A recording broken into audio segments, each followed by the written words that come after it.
Namaskar, it's Ruvika Kanabar here presenting my lecture on auditing and corporate governance. I welcome you on this online learning platform of our college, Shri A.K. Doshi Mahila College, Jamnagar. આપણે ઓડિટિંગના પ્રકારો discuss કરી રહ્યા હતા, જેમાં આપણે સંગઠનના સ્વરૂપની દ્રષ્ટિએ જે 6 પ્રકાર છે એ ડિસ્કસ કરી લીધા છે. ત્યારબાદ આપણે કાયદાની દૃષ્ટિએ પ્રકારો છે એ પણ ડિસ્કસ કર્યા, સમયની દૃષ્ટિએ પણ પ્રકારો ડિસ્કસ કર્યા, કાર્યક્ષેત્રની દૃષ્ટિએ પણ ડિસ્કસ કર્યા અને હવે આપણે વિશેષ હેતુની દૃષ્ટિએ પ્રકારો ડિસ્કસ કરવાના છે.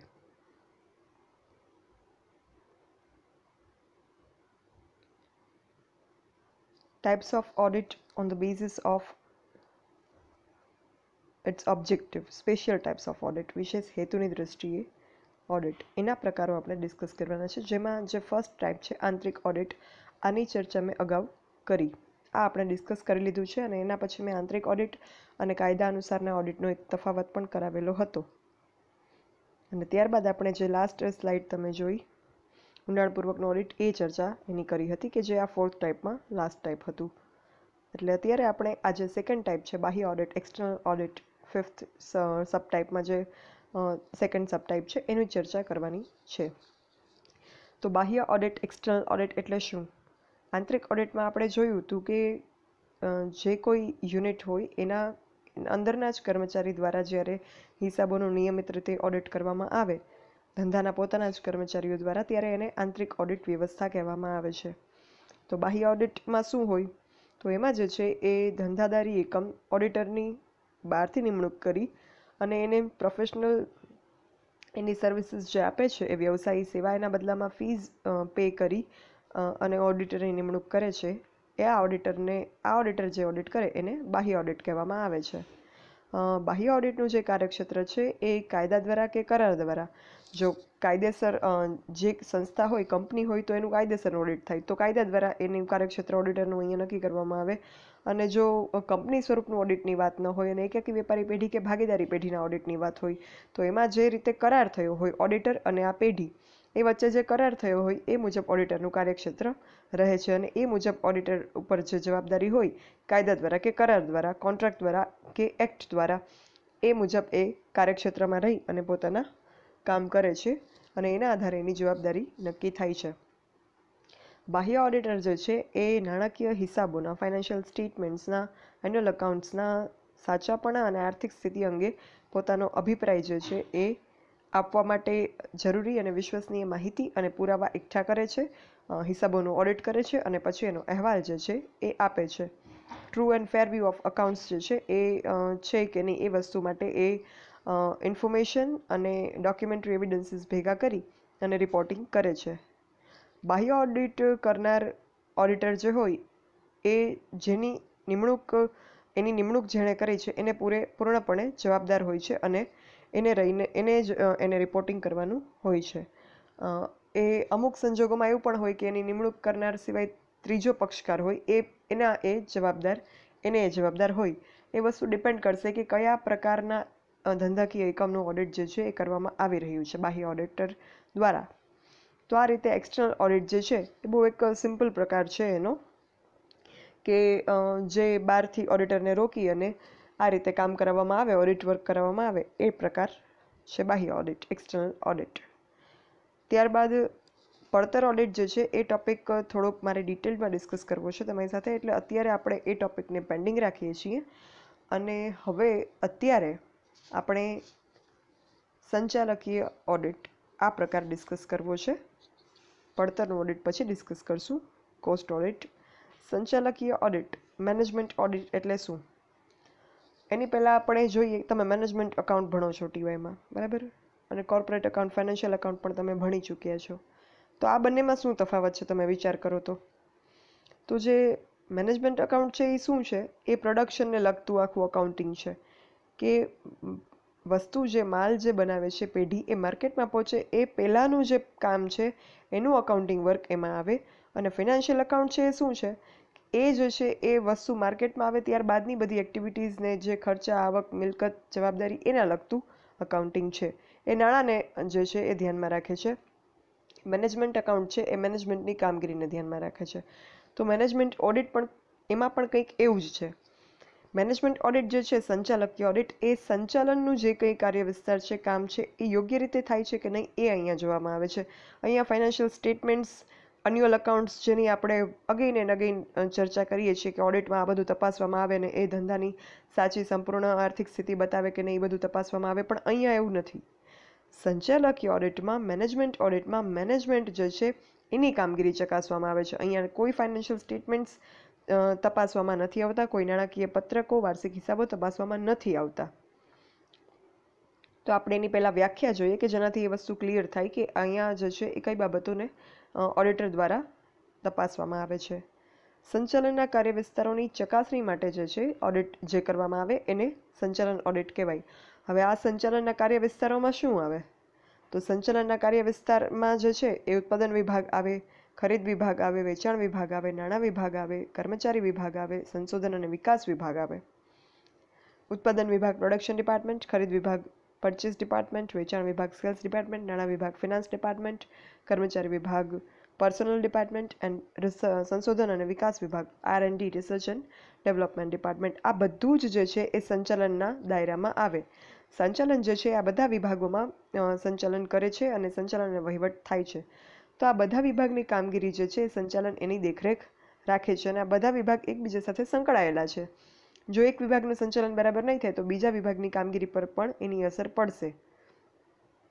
તો ઉદ્દેશ શું છે સંચાલકીય ઓડિટનો કે મેનેજમેન્ટ ઓડિટનો? તો સંચાલકીય ઓડિટનો ઉદ્દેશ જે છે એ કેટલાક ધોરણોના આધારે, અમુક સ્ટાન્ડર્ડ સેટ કર્યા હોય, ધોરણો પ્રસ્થાપિત કર્યા હોય, એના આધારે સંચાલકોની નીતિઓ, એમના કાર્યો તપાસવા, એનું અવલોકન કરવું, એનું મૂલ્યાંકન કરવું એ છે. એટલે સંચાલક જે રીતે સંચાલન કરે છે એ યોગ્ય છે કે નહીં, ધંધાના ફેવરમાં છે કે નહીં, ધંધાના કલ્યાણ માટે છે કે નહીં એમની પ્રવૃત્તિઓ, એનું મૂલ્યાંકન અહીંયા કરવામાં આવે છે. અને જે મૂળ ઉદ્દેશ છે, જે સાર છે દરેક ઉદ્દેશોનો સંચાલકીય ઓડિટના, એ છે સંચાલનની કાર્યક્ષમતાને સુધારવાનો, સંચાલન વધારે સારું બનાવવાનો અને ધંધાના સાધનો જે છે એનો મહત્તમ ઉપયોગ કરવાનો. આપણે ઇકોનોમિક્સમાં તમે ભણ્યા છો કે આપણી પાસે સાધનો જે છે એ મર્યાદિત છે અને મર્યાદિત સાધનોમાંથી આપણે જે છે વિપુલ પ્રમાણમાં ઉત્પાદન કરવાનું છે.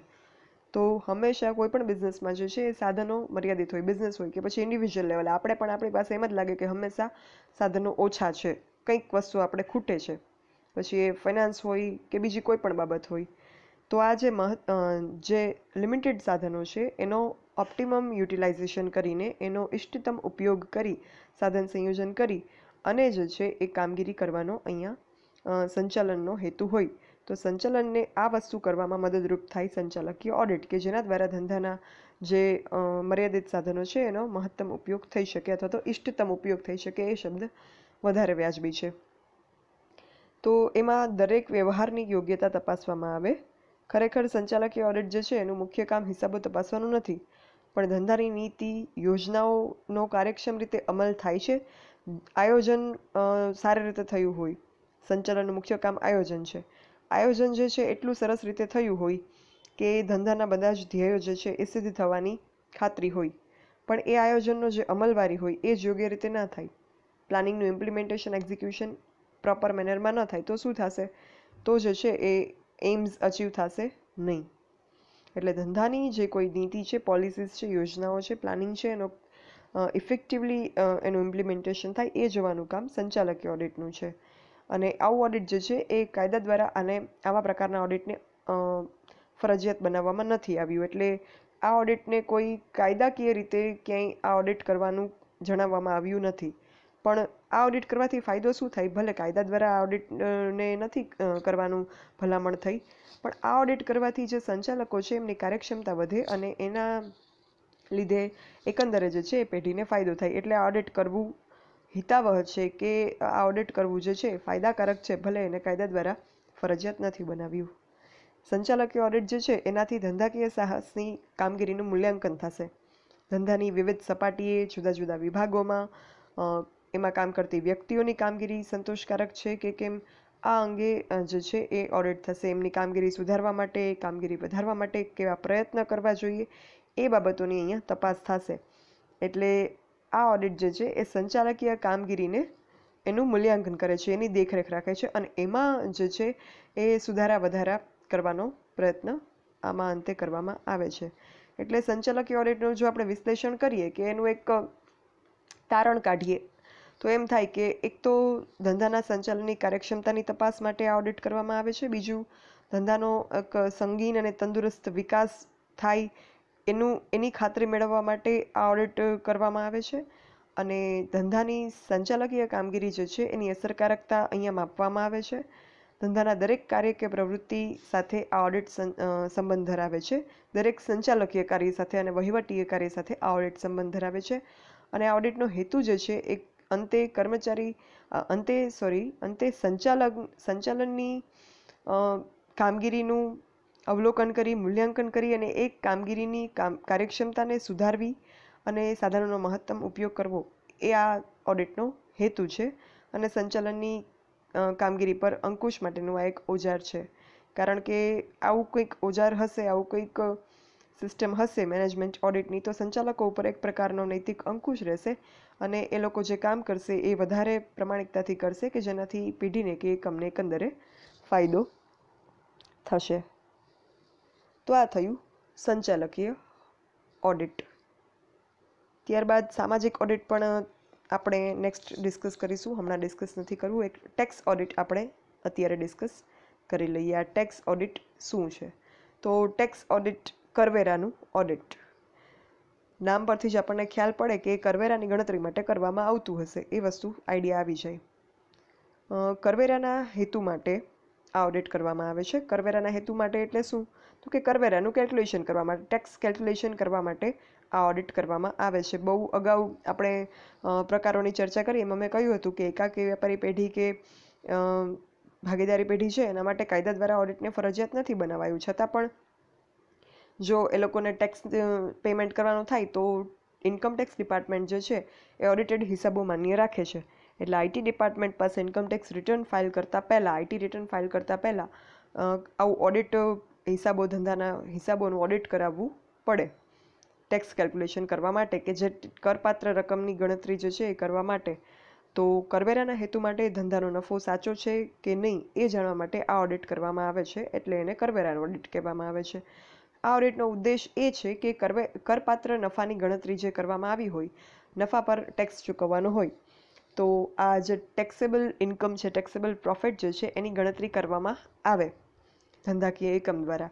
એ ગણતરી સાચી છે કે નહીં એની ચકાસણી જે છે એ નાણાકીય હિસાબોના આધારે કરવામાં આવે આ ઓડિટ દ્વારા. કારણ કે શું કરે કે ઘણી વખત કર ચોરી કરવી હોય, ટેક્સ ઇવાઝન કરવું હોય, તો કોઈ કંપની છે પોતાની કરપાત્ર નફો કે આવક ઓછી બતાવે. એટલે શું થશે કે એટલો ટેક્સ ઓછો ભરવો પડશે, કરપાત્ર આવક ઓછી બતાવશે એટલે ટેક્સેબલ ઇન્કમ ઓછી બતાવશે હોય એના કરતાં. એટલે જો ઓડિટેડ થઈ જશે હિસાબો તો આ વસ્તુ થઈ શકશે નહીં, એટલે કર ચોરી થઈ શકશે નહીં. અને કરવેરા ભરવા એ એક નાગરિક તરીકે આપણી ફરજ છે. કારણ કે કરવેરાની રકમ જે છે દેશના વિકાસ માટે, કલ્યાણ માટે વાપરવામાં આવે છે સરકાર દ્વારા. એટલે આપણી એક ફરજ છે. જો આપણી ઇન્કમ ટેક્સેબલ હોય તો આપણે એના પર ટેક્સ ભરવો જોઈએ. એટલે આ કરચોરી ન થાય એટલે હિસાબોને ઓડિટેડ અગાઉથી કરવા પડે, આવું આઈટી ડિપાર્ટમેન્ટ જે છે એ કહે છે. એટલે ઇન્કમ ટેક્સનો જે એક્ટ છે, આઈટી એક્ટ, એની જોગવાઈઓ, એના પ્રોવિઝન્સ, આઈટી એક્ટ 1961 1961ની આઈટી એક્ટની જોગવાઈઓનું પાલન કરવા માટે આ ઓડિટ કરાવવામાં આવે છે. અને ઇન્કમ ટેક્સના હેતુ માટે જે કપાત નક્કી કરવામાં આવી છે એ પણ સાચી છે કે નહીં એ આ ઓડિટમાં નક્કી કરવામાં આવે છે. આ કપાત એટલે શું? તો તમે ડિડક્શન્સ ઇન્કમ ટેક્સમાં ભણો છો, આ ડિડક્શન્સ ભણી ગયા છો એસવાયમાં. તો આ ડિડક્શન્સમાં શું આવે તો કે ઘણા બધા ડિડક્શન હોય છે, એટીસી, એટીસીસી, એટીડી, એટીજી.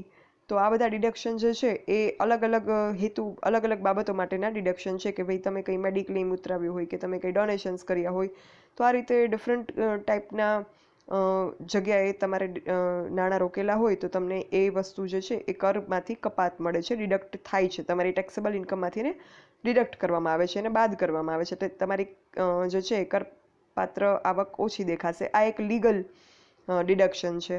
તો આ ડિડક્શન જે નક્કી કરવામાં આવ્યું છે સાચું છે કે નહીં એ પણ અહીંયા નક્કી કરવામાં આવે. ઘણી વખત શું થાય કે એ ડિડક્શન જે છે ખોટી રીતે બતાવવામાં આવે, કરપાત્ર રકમ ઓછી બતાવવાના હેતુથી, બદઇરાદાથી. તો એ પણ આ હિસાબો ઓડિટેડ થશે એટલે ખ્યાલ આવી જશે કે આ કપાત જે છે રિડક્શનની અમાઉન્ટ એ સાચી છે કે નહીં. ભારતમાં ફર્સ્ટ ટાઈમ કરવેરાના હેતુ માટે વેપારી કે વ્યવસાયી વ્યક્તિઓના હિસાબો ઓડિટ કરવાની જે જોગવાઈ છે એ 1984માં કરવામાં આવી હતી, 1984માં. અને આ જોગવાઈ એવું કહે છે કે ધંધાદારી વ્યક્તિ, કોઈ પણ ધંધાદારી વ્યક્તિ, ઇન્ડિવિજ્યુઅલ સોલ પ્રોપ્રાઇટર, એકાકી વેપારી પેઢીના માલિક કે જેમનું ધંધાનું ટર્નઓવર ₹40 લાખથી વધે છે, 40 lakhsથી જેનું અપ હોય ટર્નઓવર, એ અથવા તો વ્યવસાય કરતી વ્યક્તિ, ધંધાદારી વ્યક્તિ અલગ છે, વ્યવસાયી વ્યક્તિ અલગ છે. આ બધું તમે બિઝનેસ મેનેજમેન્ટ માં ફર્સ્ટ યરમાં ભણી ગયા છો, એટલે અત્યારે હું એ વસ્તુમાં ડીપમાં નથી જતી. તો જે પ્રોફેશનલ પર્સન છે, વ્યવસાયી વ્યક્તિ, એની કુલ આવક 10 લાખથી વધે તો એણે કરવેરાના હેતુ માટે ચાર્ટર્ડ એકાઉન્ટન્ટ દ્વારા ફરજિયાત ઓડિટ કરાવવું પડે. એટલે ધંધાદારી વ્યક્તિ, બિઝનેસ પર્સનની એન્યુઅલ ટર્નઓવર 40 લાખથી વધે અથવા તો પ્રોફેશનલ પર્સન, વ્યવસાયી વ્યક્તિની આવક 10 લાખથી વધે તો એણે ઇન્કમ ટેક્સના પર્પઝથી CA પાસે કમ્પલસરી ઓડિટ કરાવવાનું રહે. તો આ છે કરવેરાનું ઓડિટ, ટેક્સ ઓડિટ. બાકીના આપણે પડતરનું ઓડિટ એટલે કે કોસ્ટ ઓડિટ, સોશિયલ ઓડિટ, સામાજિક ઓડિટ, પર્યાવરણ ઓડિટ, એન્વાયરમેન્ટલ ઓડિટ અને સેક્રેટરીયલ ઓડિટ, આ બધા પ્રકારોની ચર્ચા જે છે એ આપણે આગળ ઉપર નેક્સ્ટ લેક્ચર્સમાં કરવાના છીએ. So thank you. જો કોઈને કંઈ પણ ડાઉટ હોય, કંઈ ક્વેરી હોય તો મને આ મેલ આઈડી છે dbk.dhruvika@gmail.com, એના પર લખી શકો છો. Thank you.